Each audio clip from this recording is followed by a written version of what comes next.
చింటూ అనే తెలివైన పిల్లి ఒక చిన్న గ్రామం ఇంట్లో ఉండేది. ప్రతిరోజూ రిచు అనే చిన్న ఎలుక ముక్కలు తినడానికి మామిడి కొలువులోకి దొంగతనంగా ప్రవేశించేది. ఒకరోజు నిన్ను పట్టుకుంటా అని మీసాలు హెచ్చరించేది. కాని ఒక తుఫాను రాత్రి నిబ్బుల్స్ ఒక గిన్నెల కింద చిక్కుకుంది. దయచేసి సహాయం చేయండి అని గగ్గోలు పెట్టింది. మీసాలు జాలిపడింది. మెల్లగా గిన్నెలను తొలగించి నిబ్బుల్స్ను విముక్తం చేసింది. నీవు ఇక స్వేచ్ఛగా ఉన్నావు అంది. ధన్యవాదాలు, నిబ్బుల్స్ సంతోషంగా చెప్పింది.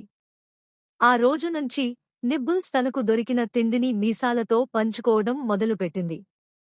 ఇప్పుడు వారు ఒకరిని ఒకరు తరుముకోకుండా స్నేహితులుగా మారిపోయారు. ఇతర పిల్లులు మరియు ఎలుకలు వారిని చూసి ఆశ్చర్యపోయాయి. కానీ మీసాలు మరియు నిబ్బుల్స్ చూపించారు, స్నేహం ఎవరితో అయినా సాధ్యమే.